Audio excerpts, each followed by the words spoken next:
All right, hello everyone. I'm Lonnie with Untitled Nerd Network, brought to you by Infinity Flux out of Hickson, Tennessee. Those are our sponsor, by the way. They're Infinity here. Flux. They're here on the floor, actually, somewhere. Okay. I haven't run into them yet. Right They're on. comic shop. Oh, okay, good. Really, Good. really cool people. Support your local comic shop. Yes. Yeah, those guys do important work. Here with let's see, you're a jack of all trades, voice actor, actor. Right. Done some stage work, I'm assuming. Yep. Just about everybody has Right. to make it to that point. Jason Douglas, you may know him. The places I know him specifically, you played Tobin on Walking Dead Right. for a few seasons. For 4 seasons. Uh-huh. Yep. And also Beerus Yep. from Dragon Ball Super. You got it. I am, like I said, a big fan of Beerus, and like Tobin. I think you were the first person I've ever interviewed from The Walking Dead who has like a speaking part. Oh, okay. And I know a bit about your character because I Right. was one of those. I heard you talking to some individuals earlier about, you know, you're not the type who ships characters together and Right. stuff like that. Personally, yeah. I was rooting for Tobin to Right. get with Carol, Yeah. but at the same time, as soon as sparks started to fly a little bit, Right. I was like, well, he's gonna die. Well, I was just rooting for more meatier storylines and sort of longer term job security. So if that meant having Tobin and Carol having a relationship or whatever, I was all for it. But honestly, it was great working with Melissa on those scenes. I think that sort of happened. Midway season 6, and then we just kind of left it alone for a couple of seasons until we kind of wrapped it up at the end of season 8. A lot of people knew Tobin as the character. You were out there on the construction crew with Abraham. Right. And were kind of the leader of the construction crew, the foreman, more or less. Right. And Until then, Abraham, we kind of step aside and let Abraham take over. That was the genesis of the Tobin character. Is just kind of paint the picture for the fans of the show or the audience. We're still meeting these Alexandrians, and we needed to kind of establish how these people are living. You know, they're living a certain way, and they're not living in a way that is consistent with the long-term reality of the apocalyptic world that they're in. In other words, it can't last. And I think Rick's group coming into Alexandria, amongst these kind of people that are still trying to have cocktail parties and pretend that civilization is as it always was, isn't going to work for them long term. And so that's why out on the construction crew, Tobin was kind of playing kind of a defensive mode instead of like being aggressive, and that's why he put Francine at risk, he put his team members at risk, and Abraham demonstrates at that point how to actually take care of business. And I think at that point, that's when Tobin realized, we need to change how we do things. And so, but yeah, that was Tobin's introduction to the and that's kind of, I always felt like Tobin was the bellwether for the Alexandrians, for the following seasons as well. Like so goes Tobin, so goes the rest of Alexandria. So, but as the show kind of evolved around and then outside of that Alexandrian group, you obviously started having characters from Hilltop and Kingdom, and then of course the Savior characters that you get to know. There's just less room, I think, for kind of satellite characters like Tobin, who's interesting, but honestly, like as a writer, you either have to kind of invest in that character to kind of build it up into something that's more interesting, that audiences are intrigued about, or you need to find a way to, move that chess piece aside. And so that's, I think, what finally happened in season 8. Yeah. So talk about like the stories of what you've been involved in and stuff. I want to get to know the man. I want to know Jason Douglas. Where are you from? How did you get from the early days to appearing in such prolific properties as The Walking Dead and Dragon Ball? Right. I was kind of a lost high school kid.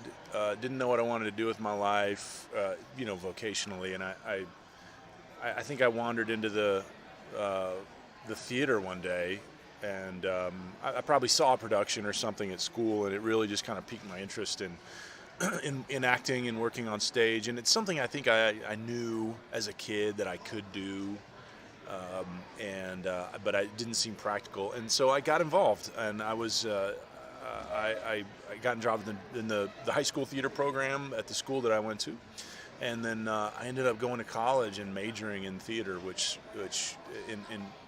even in retrospect seems like, something that I did. It was kind of like, I think I'll just, I really didn't know what I wanted to do, and so, but I found myself in a really kind of a terrific program surrounded by some really talented individuals, and it inspired me to be better, and I started what I thought was going to be a long career in theater. That was my goal.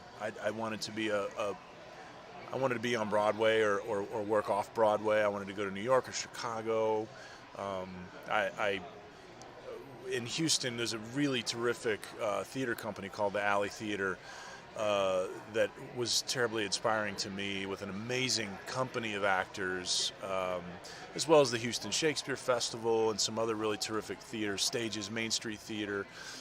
And so I was involved in all those places, and that was my aspiration at 19, 20, 21 years of age. And then interestingly, what happened is I got an agent, and I started actually doing anime.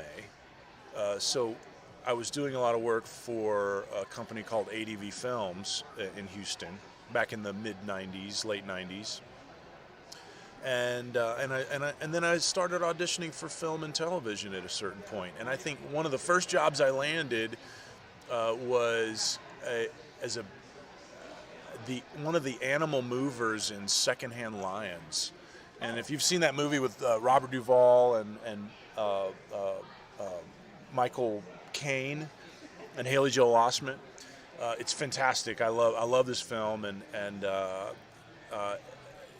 was one of the more unique offerings of the decade, I think. Yeah, sure.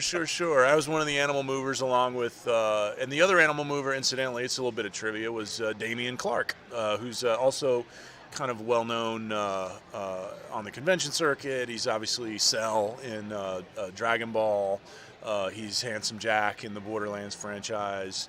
You did some Borderlands, Borderlands 2. Krieg the Psycho from Borderlands, another character that fans of the game really dig. So a DLC character.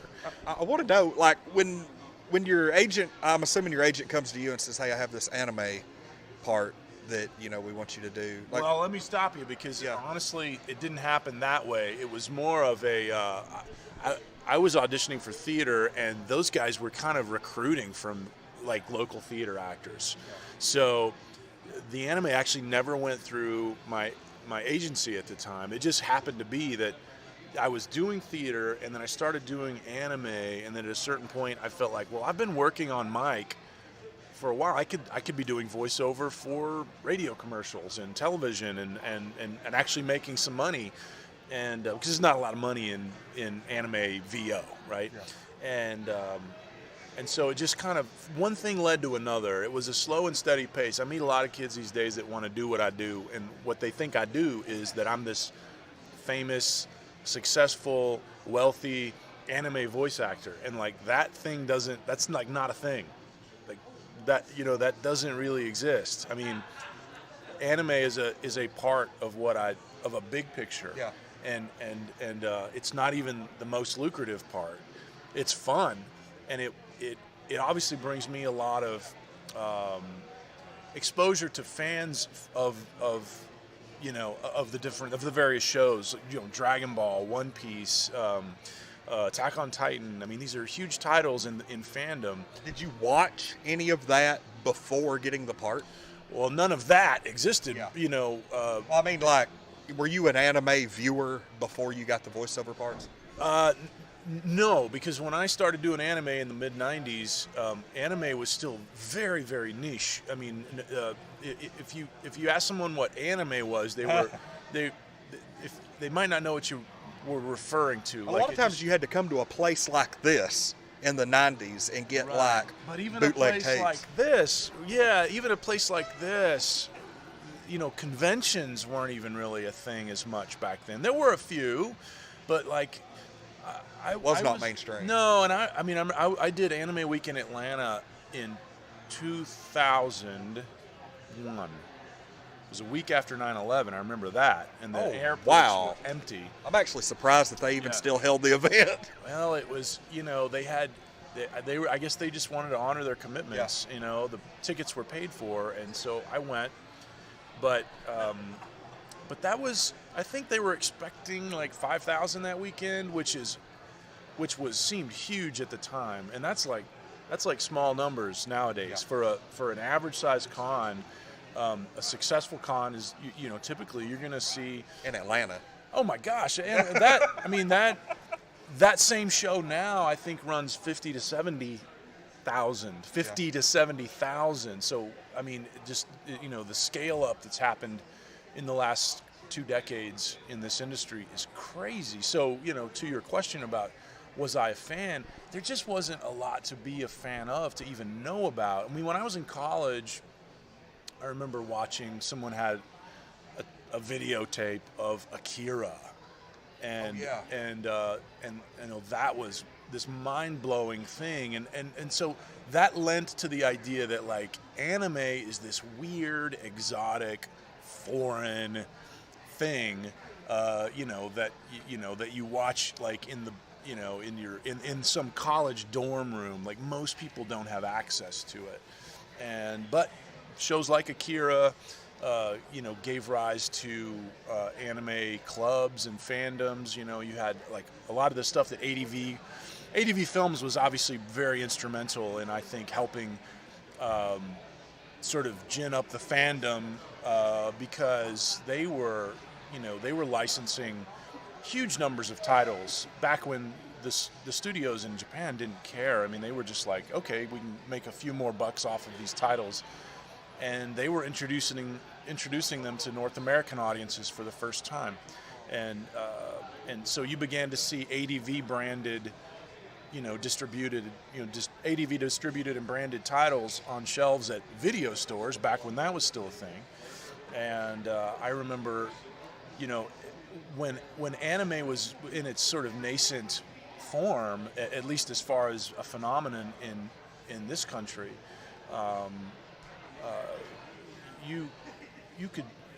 You might go in a video store and there would be like a cartoon section for kids, and there might be a few titles that were actually anime titles.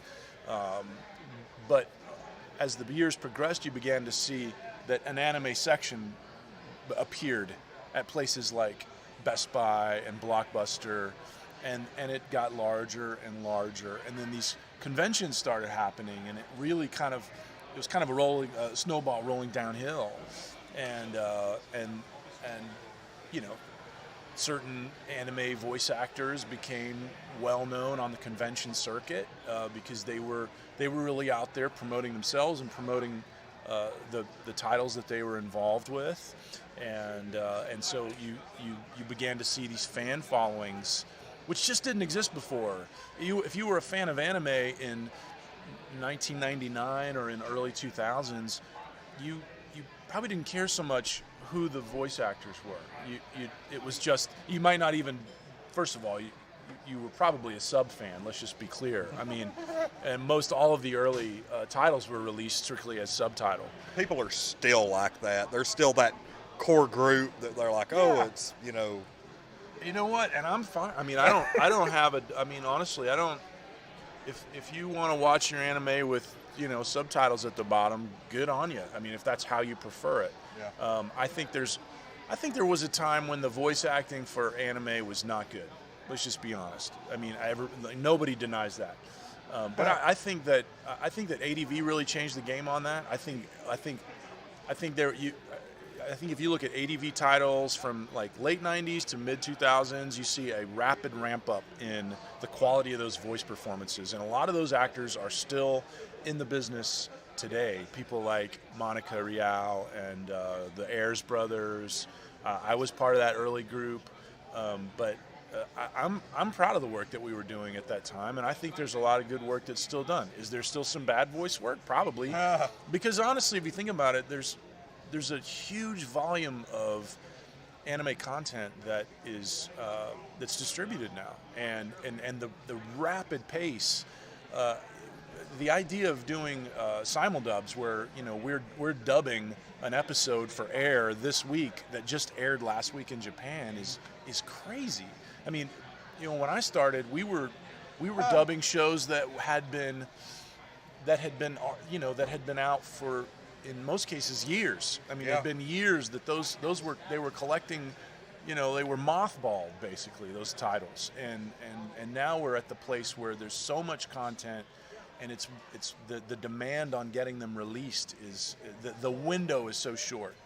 I don't think it's good. I don't think it's good for the dub quality, but it's good for the fans, I guess, who really want they want to see a show now. They've heard about it. It's a lot easier to hear about titles, to see previews for it, and unfortunately to see pirated streams of shows. So the people like Funimation and Sentai, they want to close that window so that they can capitalize as much as they can on what they've invested in before pirated material gets out. We do live in the world now where everybody wants it. We've got 2-day shipping on Amazon. We've got just now, because with the internet, as it is, you're going to get it somehow. I mean, when I started dubbing anime,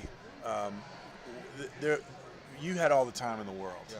And we would spend a lot of time in studio just kind of nurturing and does this work? How do we line it up? Do we make it, how do we line it up so that what we didn't want to do was put out a product that looked like a cheap, fast dub. Like fan-made or something. Yeah, and the lip flaps don't line up, and clearly the character stopped talking, but there's still words. There was really a sense that we needed to be careful and do this right.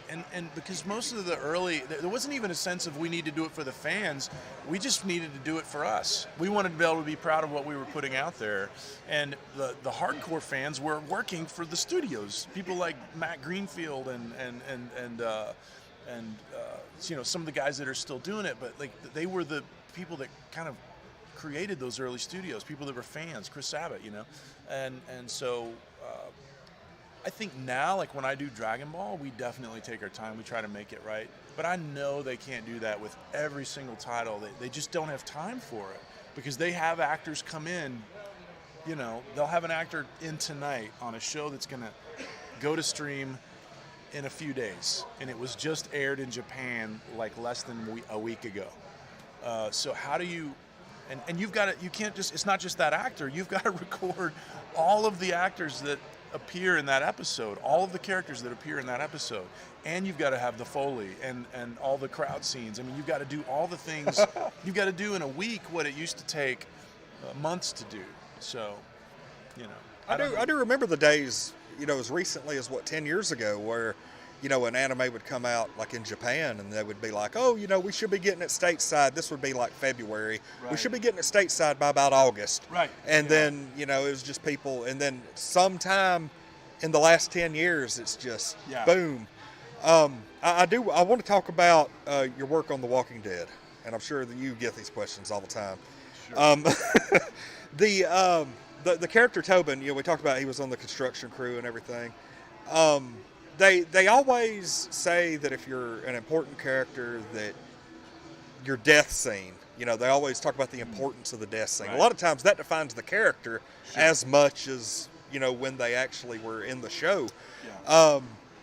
You really played a part in that episode. Yeah. And it, for those who don't know, spoiler alert, in case you're a few seasons behind, you were hit by a weapon from the Saviors coated in Walker blood, and that night everybody thought everything was good, and it was where several people reanimated in the middle of the night and started killing people. To me, that was a return to the horror roots of The Walking Dead. It was a really good episode. A lot of people said that, and it's really, I think that's something that has been lost on the show, because I just think we're far beyond now our 100th episode. I worked on the 100th episode. I don't even remember which one it was. I think it came early in season 8, maybe. I actually believe late the 7. 100th episode was season 8, episode 1. Right. Because I remember 99 was the Negan appearance. I still have my hat. It says TWD 100 on it or something. Oh, yeah. really? I did not know that. Yeah, they gave everybody hats. You're like, congratulations. It doesn't even fit right, but that's another story. I always had a sense that Tobin wasn't, long for the show. So, when I first got cast, I think it was natural to assume that here's a character that's going to be around for maybe a half a dozen episodes, and I was thrilled. As a journeyman blue collar actor, to get a half a dozen episodes on a big show like The Walking Dead is a big deal. It's a big deal. I mean, it affects your bottom line at home for a while. you're going to get something in terms of residuals on that, and then you're going to move on to the next thing, and it's a good thing. So I was continually surprised not to get killed as a character.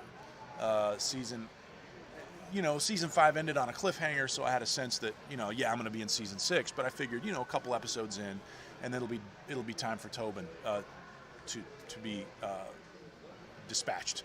And season 6 turned out to be a busy season for me on the show. Yeah. Season 7, not so much. I think I did like 4 episodes, and I was barely had any dialogue. Were you in the episode where the Savior showed up to like ransack Alexandria? Yes. You were there I to believe some extent. So yeah, and I was there at some ransacking.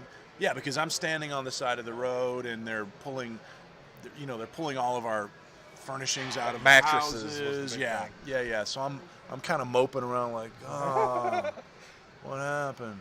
And I think that was the episode that my friend Ann Mahoney was her last episode, because she's on the porch and she gets shot. I feel like that was the same episode. She's the one that played Olivia. Olivia, yeah. That was the mid-season 7 Yes. finale. Okay. The first one was where the Savior showed up and took half of all their stuff, Yeah, all the that's right. mattresses, Yeah. and then the second time he showed up was like the mid-season That's finale. That's where Negan is playing pool. Out in the street. In the street, yeah, and she's out on the balcony, and everyone's just standing there, and I was really sad because Anne is just a tremendous force of nature and a terrific actress, and I was really sad to see her go, and I thought she deserved a better death than that. But again, it's how it goes on the show. It's what we sign up for, and so I was incredibly grateful to read my final episode and see that they treated it with incredible dignity and made some cool choices for me as a character. Yeah, I'm assuming you're proud of the way you went out. Totally. Like I couldn't have asked for. Honestly, I couldn't have asked for a better ending for the character. I always said that I want Tobin to die with his boots on, which he literally did, but also in the sense that he was involved in the action of that episode early on. He's out there. Right in the middle, he's taking out walkers. He's being Tobin the action hero as best he can, and then he gets wounded.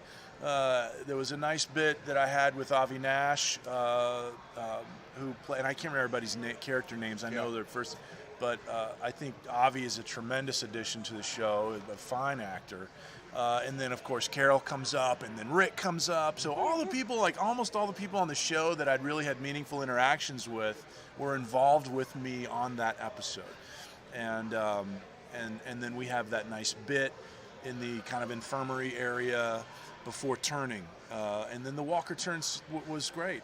I thought it was ingenious the way that it was sort of crafted, and Jeff January, who directed the episode, was also proud to get to work on that episode. I was thrilled to work with him, so it was nice. It was bittersweet because it was a glimmer of, in my mind, what could have been, in terms of if Tobin had a little more invested in him from a writing standpoint, I think it would have meant even more, I think, to the average fan. It's not fun to hear, fans. Sometimes when there are some fans of the show who will say, which one was that, or whatever. And I feel like Tobin was very present at times. But I do realize that he was somewhat underdeveloped as a character. And what are you going to do when you've got a cast of 30 people to keep up with? I mean, that's just how it is. But no, it was a great time on the show. You know, what's great is once you're Walking Dead family, you're kind of always Walking Dead family. You're always kind of considered part of that. That's what I was gonna. Do you keep in contact, at least somewhat, with some members of the cast still? You know, I stay in touch a bit with some of my fellow Alexandrians, to be honest with you. So like Anne, Jordan, Dahlia, Legault. I'm trying to think who else. Talk to Kendrick from every once in a while. Send him a note, congratulate him on something here his wife is doing. You know, Sonequa obviously is doing amazingly well now with the Star Trek franchise, and so yeah, and then at events like this, at conventions, I do run into some of those guys, and they're always incredibly gracious. You know, I miss seeing Andy just because, you know, like he was such a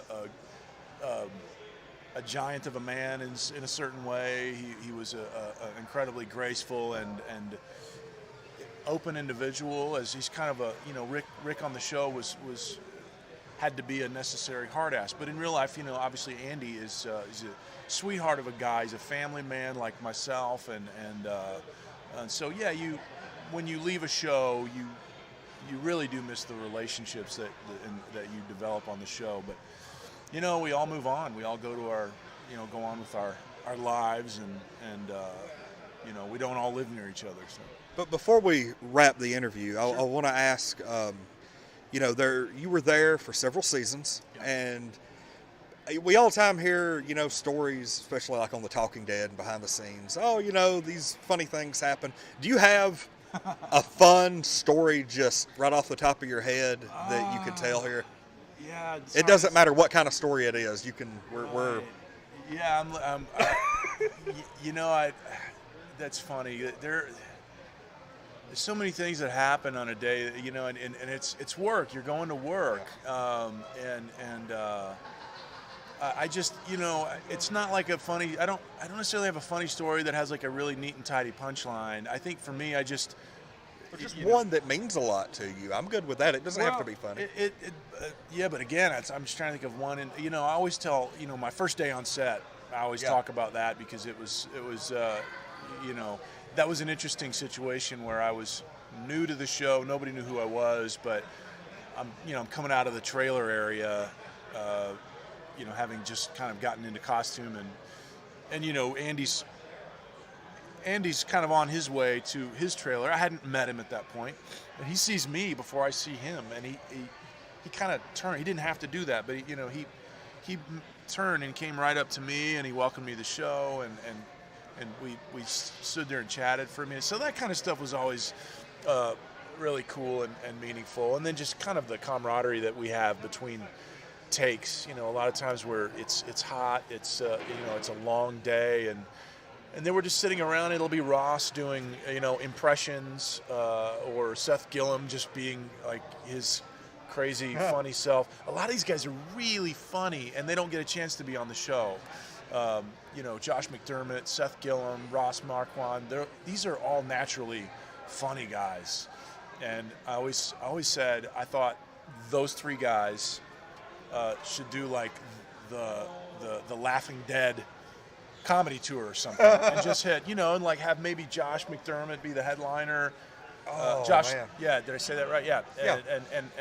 And like have Ross and Seth and, you know, whoever else, you know, could do 5 minutes of material and just do a tour, a nationwide tour. I think it would sell out. I think it would be fantastic. Do you still actively watch the show? No, I don't actively watch it. I mean, I try to keep up with it and watch what I can, but I'm not glued to it every Sunday night, kind of like I was. So I would almost think that it's like if you work in a field, yeah, you probably don't want to watch it on TV during your downtime, you know? Yeah, I mean, I used to watch it dutifully because I had done the series, and I wanted to be keeping up with where we were going on the show, and have a good sense of direction. But I just don't have a lot of time for television. I mean, we have 5 kids in the house, and I'm sorry. no, I'm not. I'm not. It's a blessing, and it shapes my life in every good way possible. But so therefore, I don't have time for a lot of stuff, and so when it's like watching a show, it's like, well, what do I want to watch? My favorite shows right now are Better Call Saul and The Marvelous Miss Maisel. That may surprise you, but those are fantastically well written and well performed shows, and also Black Mirror. I'm catching up on past episodes of Black Mirror. Have you seen the White Christmas episode?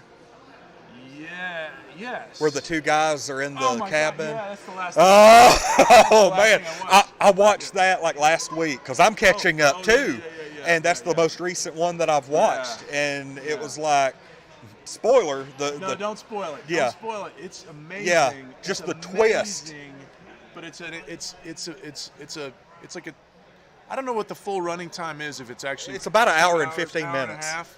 It's an anthology of 3 different stories, but they all very tightly interwoven, and there's a very, very definite connection between the 3 of them, which is revealed at the end, which was absolutely mind-blowing. Like, I was completely, I was stunned. I was astonished. I'll say, I don't know if you've ever read any Stephen King. Sure, yeah. There is a short story called The Jaunt that was in the book Skeleton Crew, and it's about a family who goes into they've perfected teleportation technology, and a family is going from I think it's the moon to Mars. And you have to stay. They give you gas to put you to sleep, and they teleport. You have to be unconscious when you teleport. This now. Because if you don't, if you're conscious, your conscious brain, it processes the teleport as billions of years in a white space. Yeah, sure. And so you go crazy. Yeah, of course. And that is one of my favorite King books. And that story, for reasons we won't say, struck that same nerve. And to be honest, scared the hell out of me. The show is deeply disturbing to me. Yeah. I mean, it is absolutely astonishing to me that they've been able to recreate. I mean, each episode, I felt like all of them are strong. I mean, I've read people, say, well, this one not as good as that. I thought all of them, they kind of make my palms sweaty, and there's this palpable sense of danger when you watch that show. And now I've really only seen like the BBC episodes. Like I know Netflix bought the show and like it upped the production value. I haven't gotten to those episodes yet, but all of the early episodes.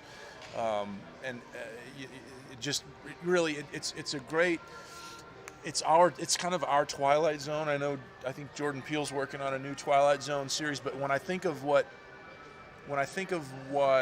Black Mirror does, and kind of,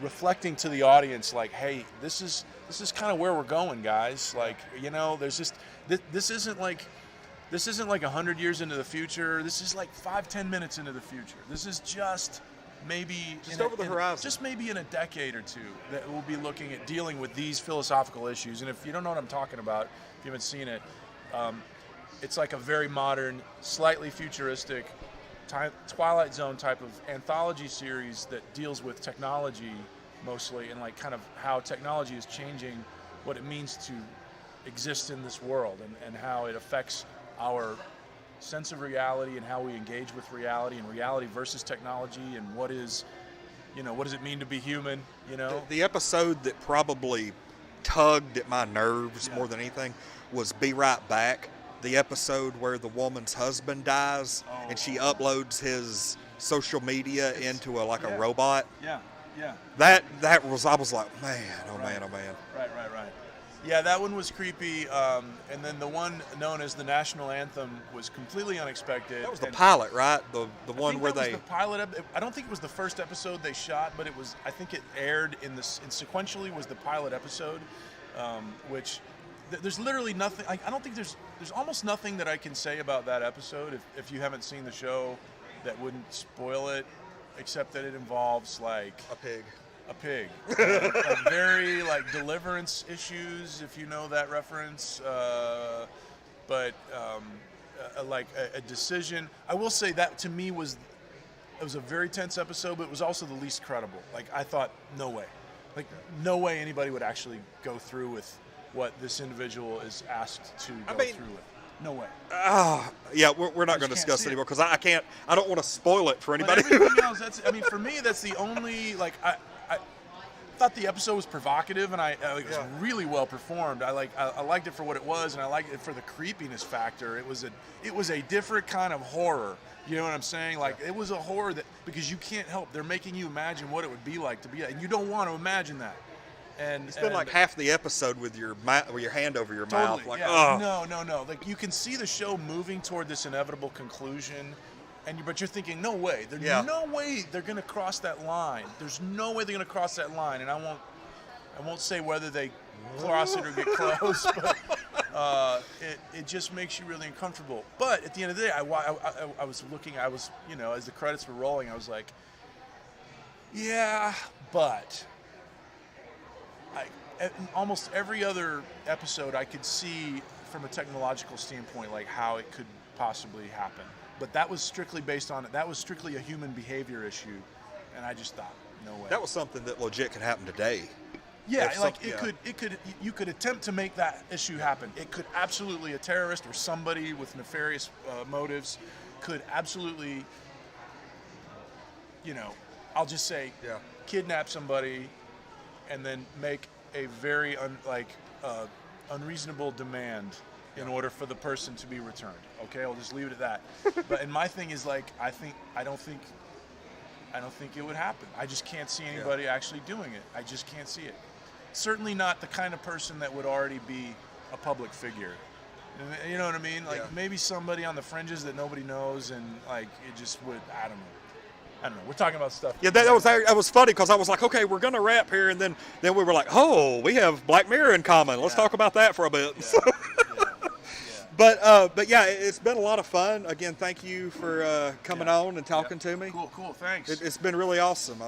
Thank you very much. This has been an honor, and if you guys are interested, follow me on. I'm on Twitter. I'm on a couple of places, but I have a Twitter account. So Mr. Jason Douglas. Also, there's a sci-fi film that I did that is coming out hopefully this year. Okay. I'd love for people to follow dropafilm.com. You can find us on all the social media. DROPA? Dropa. It's based on kind of the old myth of the Dropa stones and these stones that were discovered on these like round tablets that maybe were left by interstellar visitors, but it's very cool. It's a very high concept movie shot on a very low budget, but it doesn't look low budget. I'm already sold. It looks like it was made for like $30 or $40 million, and it's got. I'm in it along with another actor who's well known in the anime world, David Matranga, but it's also got a very fine appearance by James Hong, and which is appropriate. The film is a bit of an homage to a Blade Runner. I always call it kind of Blade Runner meets District 9. So if those kind of films are in your wheelhouse and you also like independent film, I'd love for you to support Dropa. So excellent. All right. Well, this has been our interview with Jason Douglas. Real quick, how do you like Chattanooga so far? Chattanooga's great. I came through Chattanooga a couple of years ago with my family. We went up to Lookout Mountain. We saw the whole Rock Mountain, Rock City. I think we're seeing like 23 states from up there now. Yeah, that's right. That's right. Like if you keep climbing, the number of states you can see. But yeah, Chattanooga's beautiful, man. I love this part of the country. So awesome. Well, I hope you enjoyed. We're going to be here at Metrotham Con the rest of the weekend. By the time you guys see this, it'll probably be Friday night, but we will be here Saturday and Sunday. Come see us, East Ridge, Tennessee, at Camp Jordan Arena. Free parking. That's, hey, that is, yeah, definitely the reason to come on down. We've got him. We've got various other voice actors that we're going to be interviewing throughout the rest of the weekend. And that just about wraps it. I'm Lonnie with Untitled Nerd Network, brought to you by Infinity Flux from Hickson, Tennessee, just north of here. They'll also be here over here in the vendor hall. So come and see us. And again, we'll see everybody later this weekend.